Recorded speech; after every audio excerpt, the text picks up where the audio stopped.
Hi ನಮಸ್ತೆ, ನಾನು Gayathri Satyashiva. Welcome back to ಪೊಳಲೀಸ್ ಕಿಚನ್.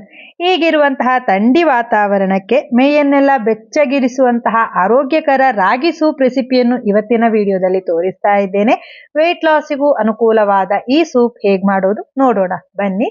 ನಾನಿಲ್ಲಿ 10 ಬೀನ್ಸ್, 1 ಈರುಳ್ಳಿ, 1 ಕ್ಯಾರೆಟ್ ಹಾಗೂ ಸ್ವಲ್ಪ ಕ್ಯಾಬೇಜ್ ಅನ್ನು ಚಿಕ್ಕದಾಗಿ ಕಟ್ ಮಾಡಿ ರೆಡಿ ಮಾಡಿಟ್ಟಿದ್ದೇನೆ.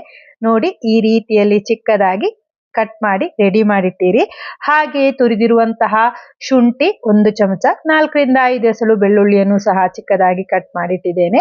ಒಂದು ದಪ್ಪ ತಳದ ಪಾತ್ರೆಗೆ 2 ಚಮಚ ಬೆಣ್ಣೆ ಹಾಕಿ 2 ಲವಂಗ, 1 ಇಂಚು ಚಕ್ಕೆ, ಶುಂಠಿ ಬೆಳ್ಳುಳ್ಳಿಯನ್ನು ಸೇರಿಸಿ 1/4 ಚಮಚ ಜೀರಿಗೆ ಹಾಕಿ ನಿಧಾನ ಉರಿಯಲ್ಲಿ 1 ನಿಮಿಷ ಹುರ್ಕೊಳ್ಳಿ.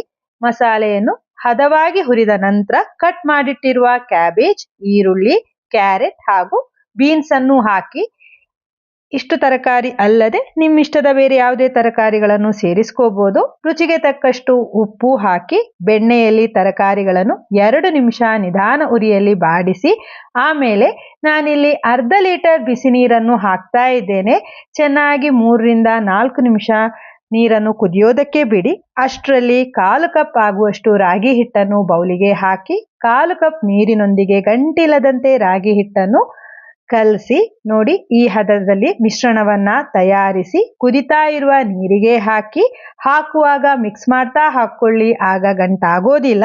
ಚೆನ್ನಾಗಿ ಮಿಕ್ಸ್ ಮಾಡಿದ ನಂತರ 1 ಚಮಚ ಕಾಳು ಮೆಣಸಿನ ಪುಡಿ, 1 ಚಮಚ ಸಕ್ಕರೆ ಹಾಕಿ ಮಿಶ್ರಣವನ್ನು 4 ರಿಂದ 5 ನಿಮಿಷ ಮಧ್ಯಮ ಉರಿಯಲ್ಲಿ ಕುದಿಸಬೇಕು.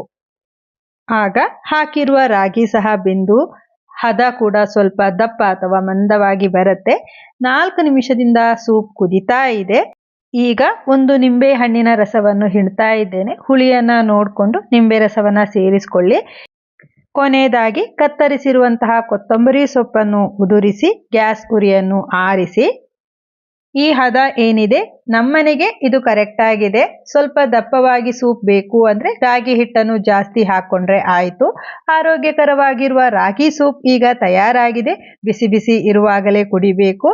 ನೀವು ಕೂಡ ರೆಸಿಪಿಯನ್ನು ಟ್ರೈ ಮಾಡಿ. ಹಾಗೆ ರೆಸಿಪಿಯನ್ನು ನಿಮ್ಮವರೊಂದಿಗೆ ಶೇರ್ ಮಾಡಿ. ವಿಡಿಯೋಕ್ಕೊಂದು ಲೈಕ್ ಕೊಟ್ಟು ಚಾನಲ್ ಅನ್ನು ಸಬ್ಸ್ಕ್ರೈಬ್ ಆಗಿ ಅಂತ ಕೇಳ್ತಾ ಇವತ್ತಿನ ವಿಡಿಯೋ ಮುಗಿಸ್ತಾ ಇದ್ದೇನೆ. ಧನ್ಯವಾದಗಳು.